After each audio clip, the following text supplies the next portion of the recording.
Bonjour à tous, avec le micro, ça va mieux, effectivement. Merci de participer à ce webinaire.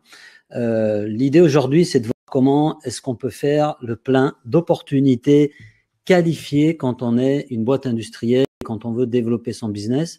Je pense que c'est l'actualité. On traverse effectivement une passe très difficile. C'est pas évident d'être commercial en ce moment et de pouvoir générer du business.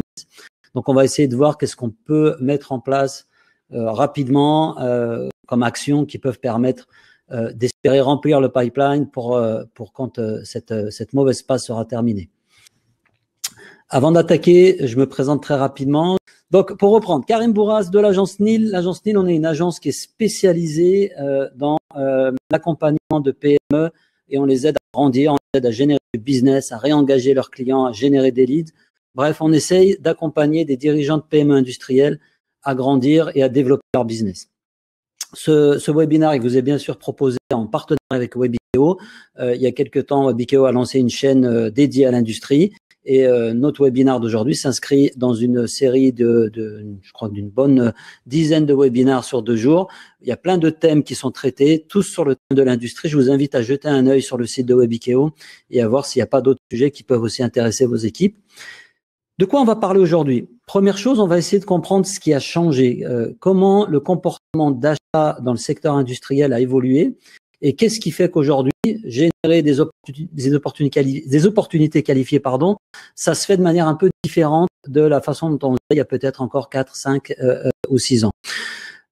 On va parler un peu des stratégies qui peuvent vous permettre de mieux aider vos prospects parce qu'on va voir qu'aujourd'hui, chercher de nouveaux clients, c'est avant tout chercher à les aider. Ensuite, on discutera un petit peu de la manière d'identifier les bons leads. Avec le digital, on a des opportunités fabuleuses de pouvoir trouver les bons leads. Les bons leads, c'est ceux qui sont prêts à acheter, c'est ceux qui correspondent à votre fit, c'est ceux qui correspondent aux gens que vous avez envie d'aider. Je partagerai avec vous 7 tactiques qui fonctionnent, en tout cas qui ont fonctionné pour nous et qui ont fonctionné pour la plupart de nos clients. Donc, ce sont des tactiques qu'on peut mettre en œuvre assez facilement quand on est un commercial dans l'industrie et qui permettent de générer très rapidement un certain nombre d'opportunités en fonction de la taille évidemment de votre business. Mais c'est des choses qui peuvent être actionnées assez facilement sans avoir besoin de lancer un budget trop important et qui peuvent avoir des résultats assez rapides.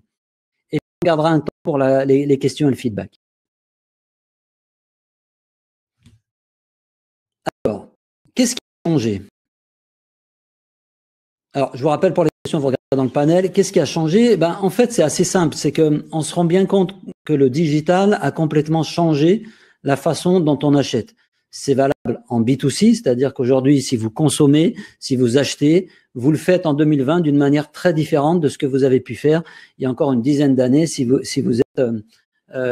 avez connu les pages jaunes et connu cette façon d'acheter, il y a quelques années, quand on choisissait un artisan, un fournisseur, ou quand on allait faire nos achats, c'était très différent de ce qu'on peut faire aujourd'hui et ça a touché tous les secteurs de notre vie. C'est valable aussi en B2B. L'acheteur de B2C, il n'est pas différent de l'acheteur de B2B. C'est juste une personne qui est présente dans des heures de travail et qui a une mission à accomplir. Cette mission, c'est de résoudre un certain nombre de problèmes et éventuellement de faire appel à des fournisseurs, à des prestataires dans le cadre de son travail. Quelque chose qui est important aussi à comprendre par rapport au parcours d'achat spécifiquement dans le secteur industriel, c'est que la plupart du temps, on a affaire à des ventes complexes. Quand je parle de ventes complexes, je veux parler de ventes qui vont avoir des cycles qui peuvent durer 3 mois, 6 mois, 1 an et parfois même plusieurs années pour des achats très complexes. On n'est pas sur des achats impulsifs qui se font juste sur, je dirais, sur un besoin simple ou une envie. Quand on achète dans le secteur industriel, ce sont des ventes complexes, des achats complexes qui prennent du temps et surtout aussi qui vont faire potentiellement intervenir un certain nombre de personnes. On dit qu'en moyenne, dans l'industrie, une décision d'achat, elle fait intervenir 5,4 personnes. Je crois que c'est des stats pour le B2B, mais qui se vérifient assez facilement dans le secteur industriel. Vous êtes typiquement, par exemple, un sous-traitant industriel en tôlerie.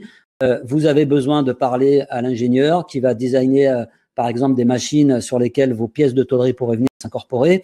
Vous allez parler à un acheteur. Vous allez potentiellement parler à la supply chain chez votre client. Parfois à d'autres interlocuteurs que vous ne connaissez peut-être pas a priori quand vous démarrez le process d'achat. Donc, des ventes longues, des ventes qui font intervenir du monde.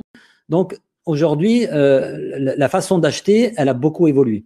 L'autre point essentiel, c'est que quand on achète aujourd'hui en 2020 dans l'industrie, on va faire en sorte de reculer le moment où on va avoir besoin de parler à un de vos commerciaux. Il y a quelques années, si j'avais besoin de contacter ce fameux sous-traitant en tôlerie ou dans un autre métier, la première chose que je faisais, c'était d'aller éventuellement sur son site ou de consulter un annuaire de professionnel. J'appelle le prestataire et puis je lui expose mon besoin, je lui pose un certain nombre de questions et c'était le commercial qui était mon guide, en tout cas qui allait avoir un peu le pouvoir sur mon process d'achat.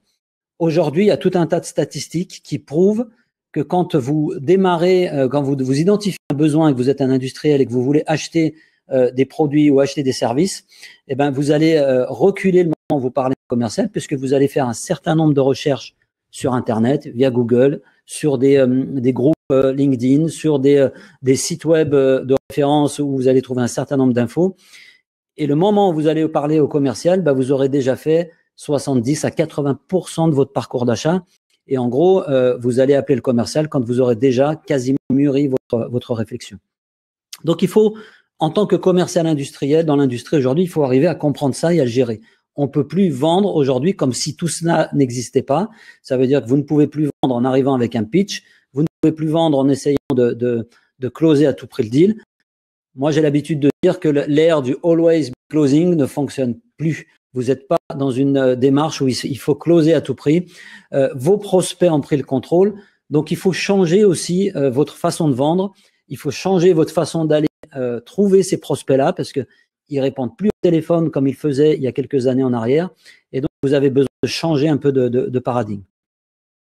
Aujourd'hui, le bon mantra, la bonne façon d'aborder les choses, c'est plutôt d'être dans une démarche always be helping. C'est comme ça que doivent raisonner aujourd'hui des équipes commerciales dans l'industrie. Alors, on n'a rien inventé. Ça fait des années que les commerciaux dans l'industrie, pour la plupart, qui sont des technico-commerciaux, ont déjà une démarche où on cherche à aider nos prospects et nos clients. On n'est pas là pour leur vendre à tout prix notre sauce. Mais dans la démarche de prospection, on a encore tendance parfois à avoir des pitchs, à avoir des PowerPoint tout prêts qui expliquent qu'on est les meilleurs, qui expliquent qu'on est un leader sur tel ou tel marché, qui explique qu'on a les meilleures machines dans notre parc machine pour aider le client à suivre ses besoins de production. Ça suffit plus aujourd'hui et ça permet pas de closer des deals.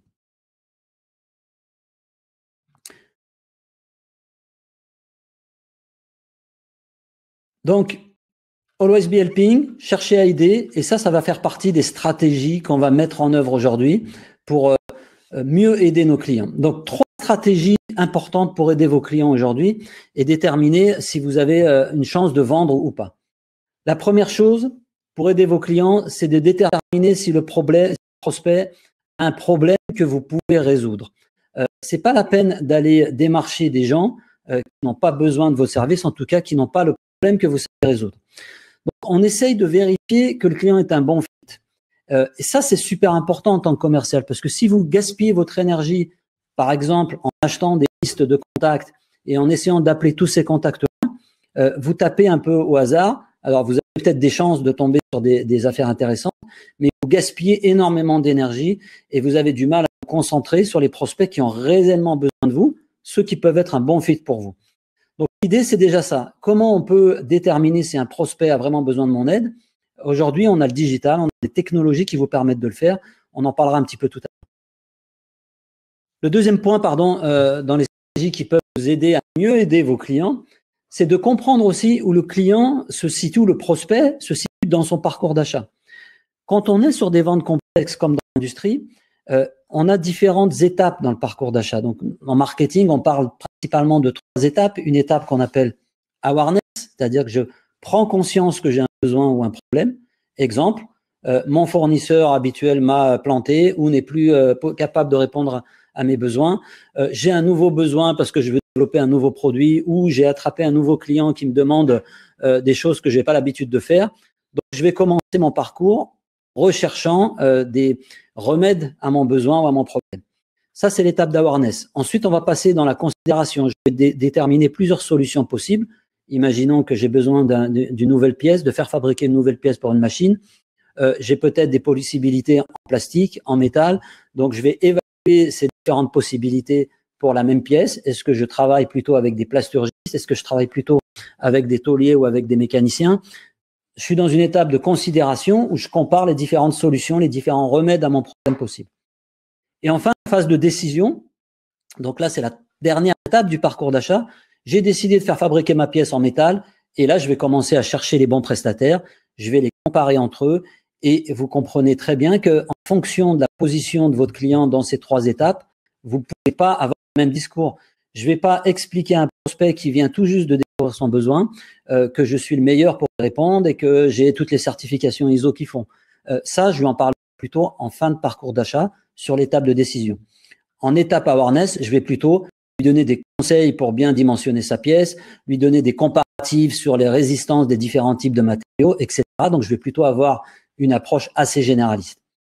Et enfin, le troisième point, c'est votre job de commercial, mais c'est le job aussi de toute l'entreprise, de faciliter la vie de votre prospect.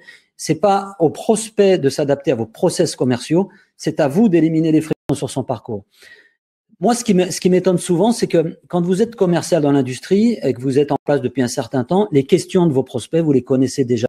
La majorité des problèmes qui vont se poser aux prospects au cours de leur parcours d'achat, vous les avez déjà vus, vous les avez déjà traités. Donc, vous pouvez être proactif dans ce sens que vous pouvez leur dire, attention, vous pouvez choisir de travailler de telle manière, avec telle matière, par exemple pour votre pièce. Vous allez rencontrer un certain nombre de problèmes. Voilà les solutions qui existent et voilà comment nous, on a pu y remédier avec nos clients précédents. Facilitez-leur la vie, mettez de l'huile dans vos process commerciaux, comme dit la chanson, mettez de l'huile et faites en sorte d'éliminer toutes les frictions que peuvent rencontrer vos prospects au cours de leur parcours d'achat. Always be helping, 3 stratégies pour mieux aider. Voilà, c'est les petits conseils que je voulais vous donner pour vous aider aussi, si vous l'avez pas encore fait, à comprendre que la façon de vendre aujourd'hui, elle a complètement changé et que vous avez besoin de faire évoluer votre approche commerciale si vous voulez pouvoir remplir votre pipeline. C'est aussi simple que ça. Une fois qu'on a dit ça, comment est-ce qu'on peut faire pour identifier les prospects qui ont besoin de notre aide? Pourquoi c'est important de l'identifier? Là, je vois une grosse faute d'orthographe, vous m'excuserez. Ça, c'est la petite phrase que j'ai rajoutée juste avant le webinaire. Pourquoi est-ce que c'est important? C'est important pour une raison simple, c'est que je viens de vous expliquer que vos clients, vos prospects ont un parcours d'achat qui parfois est complexe. Donc, l'idée, c'est que si vous identifiez pas les bons prospects au bon moment, vous allez vous retrouver dans des situations où vous perdez votre temps, où vous parlez à des gens qui sont pas alignés avec vous en termes de parcours d'achat et qui ont tout simplement pas envie de vous écouter. Donc, le challenge aujourd'hui, c'est pas tant d'aller vendre, parce que ça, les commerciaux dans l'industrie n'ont pas attendu le digital pour le faire, ils le faisaient déjà des années. Le challenge aujourd'hui, c'est d'identifier les bons fits, ceux qui sont prêts à acheter, ceux qui sont mûrs, ceux qui pourront nous faire gagner du temps et éviter de nous disperser dans notre approche commerciale. Alors, j'ai résumé ici dans cette présentation d'aujourd'hui, j'ai essayé de résumer 7 tactiques pour faire le plein de votre pipeline, pour remplir votre pipeline avec des opportunités. Alors, je vous avoue qu'avec l'actualité, j'ai remplacé certaines de ces tactiques par d'autres. J'avais par exemple parlé des salons, j'avais parlé des événements, du networking. Enfin, en tout cas, c'est des sujets que je voulais aborder. Dans le contexte actuel où la plupart des salons ont été soit annulés, soit reportés, et où il va être difficile avant plusieurs semaines d'organiser des événements networking, on va essayer de se concentrer sur des choses qui peuvent être actionnées avec le digital. Cette technique, vous allez voir, c'est assez simple. Peut-être des choses qui vont vous paraître bateau, vous avez le droit de me le dire, mais je vais vous partager en tout cas ce qui fonctionne pour Neil et ce qui a fonctionné pour nos clients. Première technique, un truc auquel on pense rarement quand on est commercial, c'est la famille, les amis, le réseau. Vous avez dans votre entourage des gens qui peuvent vous amener du business. Le seul truc, c'est qu'il faut automatiser un certain nombre de choses. Ça veut dire qu'il faut que vous arriviez à systématiser ce genre de demande. Pas devenir un peu relou avec vos amis et les embêter avec ça à chaque fois ou à chaque soirée. Mais si vous faites la liste un peu de tous les collègues, les copains au sport, ou dans différents milieux que vous pouvez avoir dans l'entourage familial, etc., vous allez vous rendre compte qu'il y a des gens qui voient potentiellement des prospects qui peuvent être intéressants. Donc, ce que vous pouvez faire, une petite astuce toute bête, c'est commencer par vous faire un quota. Et par exemple, moi, je recommande à mes clients, et je le fais pour moi-même, je leur dis, moi, chaque semaine, j'essaye d'avoir 2 ou 3 contacts qui vont m'être adressés, ou en tout cas que j'ai pu récupérer auprès de mon entourage assez proche, mes relations professionnelles, mes amis ou ma famille. Et là, vous commencez à remplir votre liste de calls. L'idée, c'est d'organiser chaque semaine, vous faites une petite liste de tous les gens que vous allez devoir appeler dans la semaine, en les séparant un petit peu par source. La première source qui vient à l'esprit quand on commence à faire du business ou quand on est commercial, c'est l'entourage proche, c'est le réseau. À qui je peux demander des recommandations, à qui est-ce que je peux demander des contacts. J'insiste pas là-dessus, c'est assez simple. Alors, j'ai parfois des gens qui rigolent ou qui prennent ça un peu à la légère quand je leur dis que leur famille peut amener du business. Je peux vous citer l'exemple d'une cliente, en tout cas d'une commerciale chez un de mes clients. Je lui ai dit ça, elle était assez sceptique. Elle a été à une séance de sport et elle est revenue avec 3 contacts à la séance de sport parce qu'elle a juste posé la question à plusieurs personnes dans son entourage proche de savoir si on pouvait les aider et s'ils connaissaient des gens qui pouvaient être intéressés par les services de sa boîte. Deuxième point important, c'est les références clients. On sait qu'aujourd'hui, à l'heure du digital, on n'a fait que renforcer un truc qui existe depuis des décennies, voire peut-être des siècles, c'est la recommandation. La recommandation, elle est essentielle dans le parcours d'achat de vos clients. Vous-même, si demain vous devez choisir une destination pour vos vacances ou un hôtel, vous allez être très attentif aux commentaires, aux recommandations des autres clients, aux avis qui vont être laissés sur différentes plateformes. Ça fonctionne exactement de la même chose en B2B et dans l'industrie. Donc, pas de particularité pour l'industrie. La recommandation est un point essentiel et vous savez très bien, pour l'avoir peut-être fait vous-même, vous cherchez un nouveau fournisseur, vous cherchez un nouveau prestataire, vous allez demander à vos collègues, à vos fournisseurs existants, à vos clients, à qui est-ce que je peux poser cette question, qui fait du bon boulot dans ce domaine. Donc, pourquoi ne pas profiter de ce que peut nous amener la recommandation? Donc, l'idée, c'est d'automatiser ça. Faites la liste de vos clients, en tout cas de vos meilleurs clients, ceux pour qui vous avez fait du bon boulot, ceux qui sont satisfaits de vos services. Et chaque semaine, de la même manière que pour les amis et la famille, vous listez la liste des 4 ou 5 clients que vous avez appelés. Alors, comment est-ce qu'on fait pour demander des recommandations à un client? C'est toujours un peu délicat. Déjà, avant d'appeler, vous assurez que tout se passe bien, qu'il n'y a pas de problème, parce qu'il ne faut pas que le call se transforme en un call où on vous évoque tous les problèmes qu'on a avec vous. Vous prenez le téléphone, vous appelez votre client, et là, je vous ai mis un exemple de script. Bonjour Sylvie, c'est Karim Denil. Ça fait quelques semaines, quelques mois qu'on travaille ensemble. Je suis super content des résultats qu'on a pu obtenir ensemble. Qu'est-ce que vous pensez de notre collaboration? Comment on peut l'améliorer? Vous engagez la discussion avec votre client, et après, vous pouvez lui dire de manière très directe, on a un peu de disponibilité ou de ressources à ce mois-ci, si par exemple vous produisez, et je cherche à signer 3 ou 4 nouveaux clients avant la fin du trimestre pour pouvoir remplir ma chaîne de prod. Est-ce que tu as quelqu'un en tête ou est-ce que vous avez quelqu'un en tête qu'on pourrait aider, qui pourrait avoir besoin de nos services? Et vous lui demandez la permission de vous citer ou vous lui demandez encore mieux de vous introduire par email. C'est quelque chose qui fonctionne extrêmement bien à condition de le systématiser. On a tendance à ne pas le faire de manière automatique. Essayez chaque semaine d'avoir votre quota de clients que vous appelez pour leur demander des recommandations.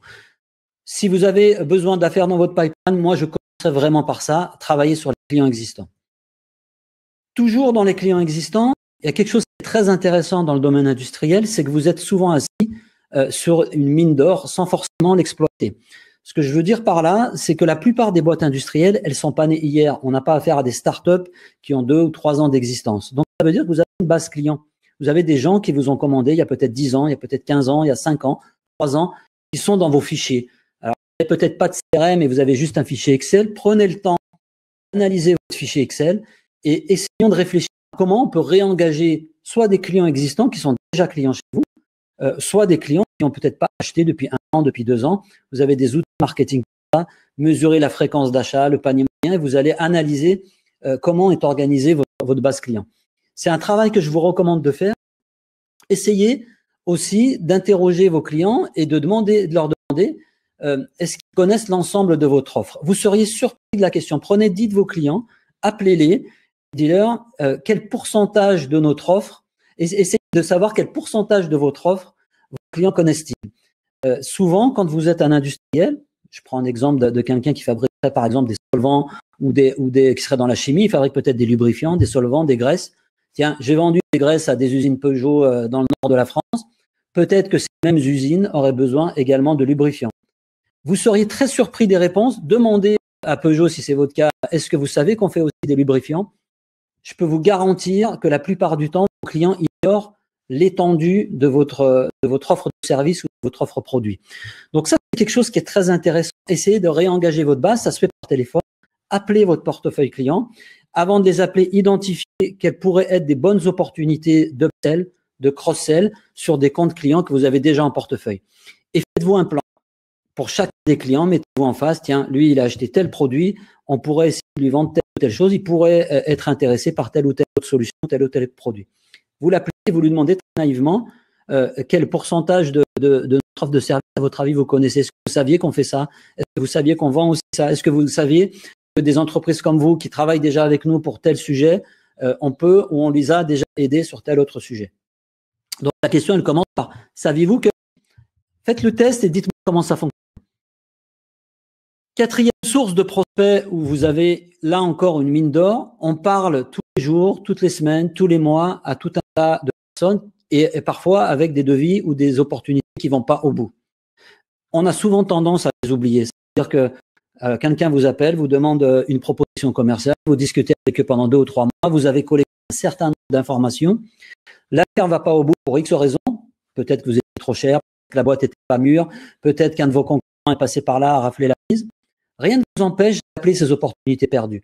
C'est une mine d'or, pourquoi? Parce que au bout d'un an, quand vous allez les rappeler, donc peut-être pas les rappeler toutes les semaines, hein, vous les rappelez peut-être une fois par an, une fois tous les 6 mois en fonction de votre business, mais vous avez déjà fait le travail de qualification. Ça veut dire que vous avez déjà énormément d'informations que vous avez collectées et l'introduction va être beaucoup plus facile. J'appelle une opportunité de l'année dernière. Bonjour François, on a discuté l'année dernière, on m'a interrogé sur tel sujet. Malheureusement, on n'a pas pu faire affaire. J'avais noté telle ou telle chose. On avait identifié ensemble qu'un de vos challenges, c'était de pouvoir répondre à tel besoin. Aujourd'hui, où en êtes-vous? Comment ça s'est passé avec mon confrère? Est-ce que vous avez d'autres besoins et comment on pourrait peut-être vous aider? Donc, imaginez un petit peu comment vous pouvez organiser les choses. Vous vous faites une liste avec différentes sources. Famille, amis, réseau, opportunités perdues de l'an passé, références clients, réengagement de base client. Et ça vous donne déjà un certain nombre de contacts à appeler. Vous commencez à remplir votre liste de calls pour la semaine. Cinquième tactique qui fonctionne vraiment super bien, c'est la prospection sur les réseaux sociaux. Ne pas utiliser LinkedIn aujourd'hui quand on est un commercial dans l'industrie, je considère pour ma part que c'est une faute professionnelle. Parce que vous avez une mine d'informations gratuite à votre disposition. Il suffit d'être un peu en état de veille. C'est-à-dire que vous allez identifier ce qu'on appelle des déclencheurs. Donc, mettez-vous sur LinkedIn, mettez à jour votre profil. Je ne vais pas vous faire là un topo sur la façon de se présenter sur LinkedIn. Il y a plein de gens qui le font. Tapez dans Google optimiser son profil LinkedIn. Il y a plein de gens qui vont aider à le faire. Mais mettez-vous en veille de ce qu'on appelle des déclencheurs, des triggers. Quelqu'un qui change de poste. Une boîte qui embauche, par exemple, si je prends le cas de mon agence, c'est une nouvelle, d'un nouveau responsable marketing.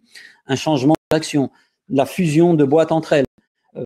Une analyse ou un rapport de marché qui est sorti. Par exemple, un classement des meilleurs fournisseurs en tôlerie. Et puis, vous voyez qu'un compte qui vous intéresse peut être identifié dans ce classement. Des levées de fonds, des changements réglementaires, c'est aussi des déclencheurs super intéressants dans pas mal de métiers. Un changement de réglementation dit nouveaux besoins et de recherche de fournisseurs. L'évolution des ressources, là, on a un déclencheur qui est assez c'est un bon exemple, en tout cas, la chute des prix du pétrole. On sait très bien que ça va impacter un certain nombre d'entreprises, alors beaucoup peut-être malheureusement dans le mauvais sens, mais il y a pas mal de boîtes qui vont peut-être avoir d'autres besoins à cause de cette baisse ou de cette chute du cours des matières premières. Vous faites la veille sur LinkedIn, vous identifiez les gens qui réagissent par rapport à ça et vous engagez la conversation. Il n'est pas question d'aller faire le relou en commençant à ouais, salut coronavirus, moi je propose des services pour le travail à distance, acheter ma plateforme, ça fonctionnera évidemment pas. Il s'agit d'être dans l'empathie, il s'agit d'essayer de comprendre un petit peu le besoin et l'impact que ce changement, ce déclencheur va avoir chez votre client et de se présenter un peu comme quelqu'un qui peut lui donner quelques conseils par rapport à ça. Sixième tactique, c'est ce qu'on appelle l'account-based marketing. J'ai utilisé ça pour remplacer les salons dont je voulais vous parler initialement. Et, pour le coup, on va éviter de parler des salons en ce moment. Je crois qu'il n'y en a plus beaucoup. L'account-based marketing, qu'est-ce que c'est? C'est une stratégie dans laquelle vous allez cibler un certain type de compte. Par exemple, vous êtes dans un marché et vous allez cibler une verticale. Je vais vous donner un exemple très concret. Alors, comment ça fonctionne? Vous identifiez cette liste de comptes et vous allez essayer, essayer d'identifier dans cette verticale des gens que vous allez pouvoir aider. Ensuite, il s'agit d'apporter de la valeur avant de chercher à en extraire. Donc, ça veut dire que vous allez produire ce qu'on appelle des insights. Vous allez essayer de produire quelque chose qui va aider ces comptes, ces personnes-là, dans leur job au quotidien. Donc, par exemple, une étude sur un sujet qui les concerne. C'est de la data que vous allez collecter sur un sujet intéressant. Et vous leur apportez cette valeur ajoutée à travers une campagne marketing qui va être quelque part menée par l'équipe commerciale. Il s'agit pas, donc le marketing et le commerce, c'est ça qui est intéressant dans la BM, vont pouvoir travailler de manière très étroite. Mais l'objectif, c'est de viser une liste bien déterminée de comptes. Ma recommandation, c'est d'être entre 100 à 200 comptes maximum. Le bon chiffre, c'est 60 à 80 comptes. Qu'est-ce que peuvent être ces comptes? Ça peut être une verticale. Par exemple, je vais vous montrer un exemple avec une campagne qu'on a faite. On a essayé d'utiliser tous les responsables commerciaux et marketing dans la plasturgie. Voilà une verticale. On identifie 200 boîtes de la plasturgie et puis on attaque cette verticale-là.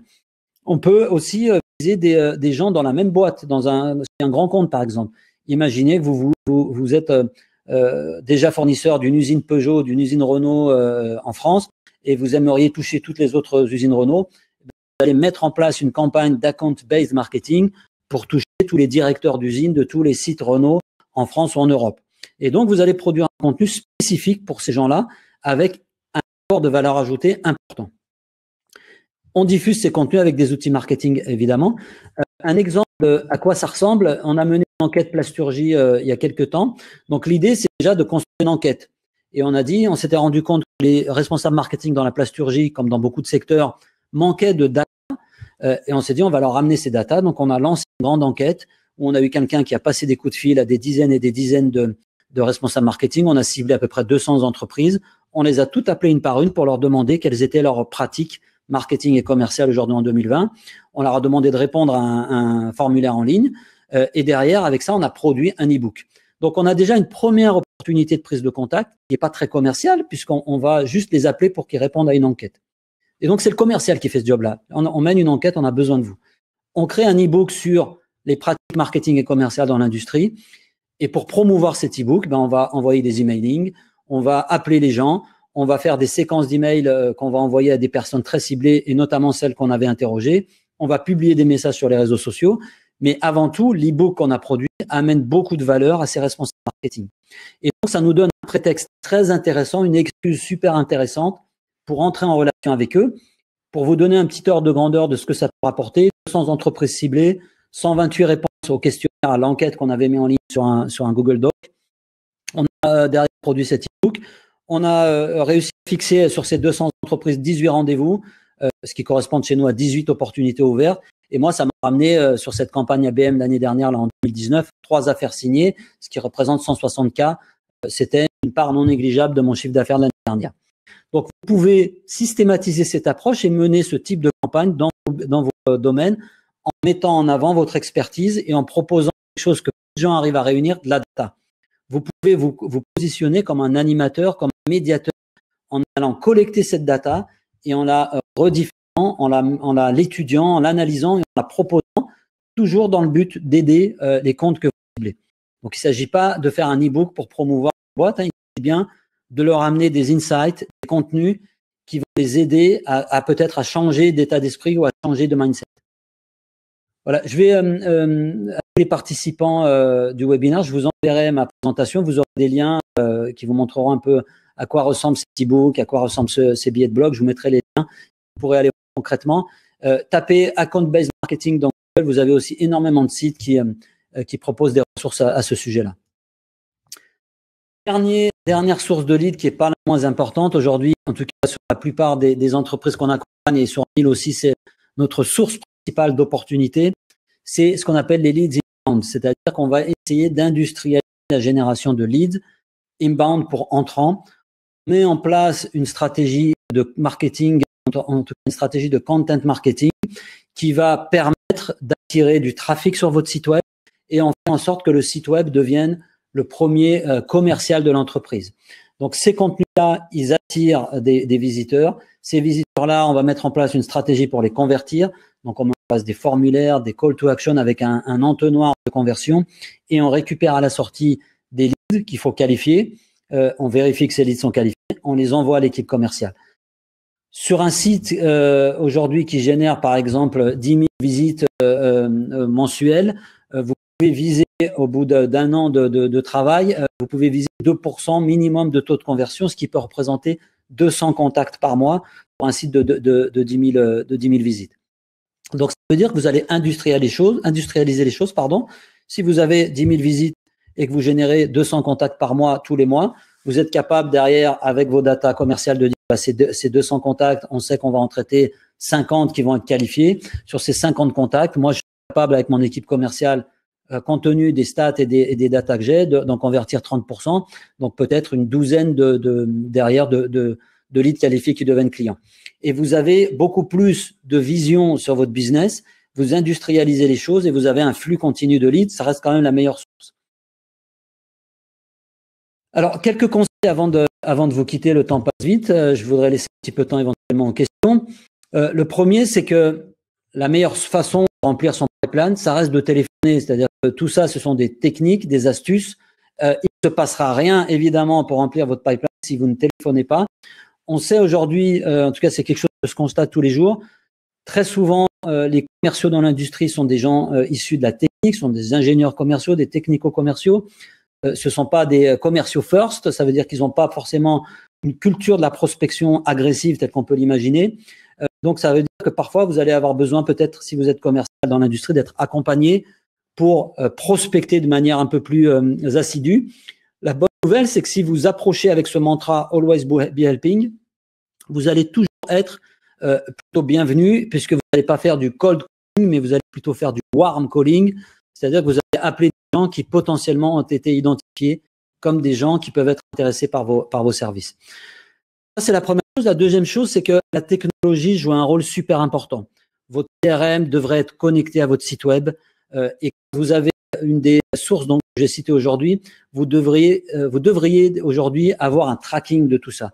Et ce tracking, ça vous permet de suivre le comportement de vos visiteurs, de vos leads, de vos opportunités et de toujours tomber au bon moment. Quand vous savez qu'un gars vient de télécharger un guide ou vient de consulter un billet de blog ou vient de consulter le catalogue produit qui est sur votre site, c'est le bon moment pour l'appeler. Par contre, acheter une liste et appeler au hasard, vous ne savez pas à quel moment vous tombez et comment vous dérangez les gens. Donc, l'idée, c'est d'associer la technologie pour avoir aussi de la data et pouvoir toujours tomber au bon moment et toujours passer pour ce commercial qui est là pour aider, pas le commercial qui est là pour essayer de vendre sa sauce. Quelques recommandations aussi. Je tenais vraiment à vous partager des lectures qui me paraissent vraiment intéressantes. Peut-être que ce sont des bouquins que vous avez déjà lus. Daniel Pink, To Sell is Human, qui reprend un petit peu tout ce que je viens de vous dire sur le fait qu'il faut chercher à aider, que les meilleurs vendeurs sont pas ceux qu'on croit. C'est pas forcément le loup solitaire avec les dents qui rayent le parquet. Tout le monde aujourd'hui est commercial, même si vous pensez que vous n'êtes pas commercial. En fait, on est tous commercial dans nos quotidiennes. C'est peut-être la compétence la plus partagée aujourd'hui dans l'humanité, le fait de vendre ou d'essayer de vendre quelque chose, même si c'est pas tout le temps un produit ou un service. The Revenue Growth Habits, ça c'est un bouquin qui vous permet de structurer votre démarche commerciale. Il y a tout un tas d'outils, c'est vraiment un bouquin super bien fait. Certaines des astuces dont je vous ai parlé aujourd'hui viennent de cet ouvrage-là et il vous donne tout un tas de techniques pour prendre de bonnes habitudes et vous assurer que la croissance de votre boîte avance. Pourquoi? Parce que ce sont des habitudes qu'on fait tous les jours. Si vous travaillez un petit peu tous les jours sur votre commerce, vous êtes sûr derrière d'obtenir des résultats à la fin du mois. Inbound Selling, Brian Signorelli, c'est un directeur sales chez HubSpot qui explique un peu la méthodologie inbound appliquée au commerce. Et puis une référence dans le domaine des sales.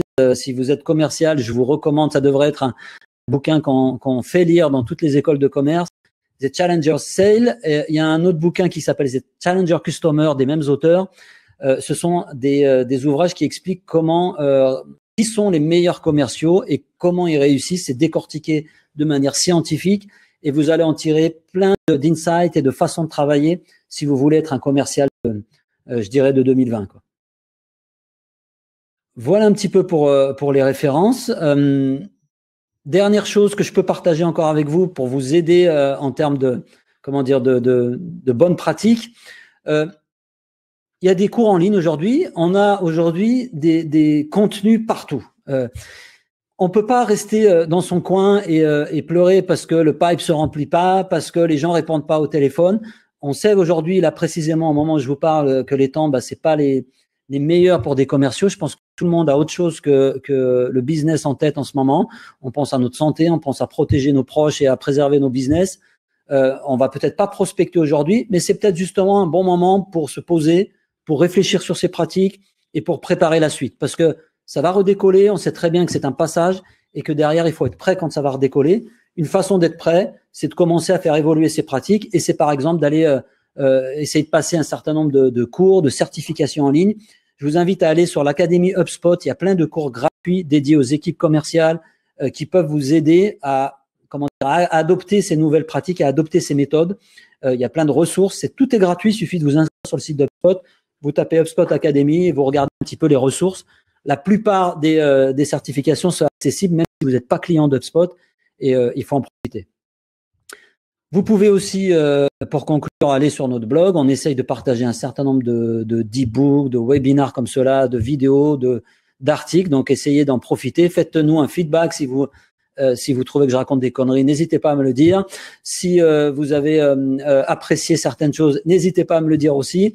Et si vous avez des idées sur des choses que vous voudriez voir traitées, je suis preneur. N'hésitez pas à me contacter. Je suis sur LinkedIn. Demandez-moi sur LinkedIn. Vous tapez Karim Bourras dans Google, vous devriez me trouver. Ou vous allez sur le blog de l'agence, le blog de Neil, pour trouver ces ressources. On a aussi un podcast qui s'appelle Industrial Group, qui est entièrement dédié à la croissance des boîtes industrielles. Et on essaye d'apporter un max de ressources pour tous avancer et pour tous développer nos business. Voilà, le webinaire a répondu à vos attentes. N'hésitez pas à me contacter si vous avez besoin d'autres ressources. Et je vous souhaite à tous une très très bonne journée et beaucoup de courage et de réussite malgré tout dans ces semaines pour faire avancer votre business. Bon courage à tous. À bientôt.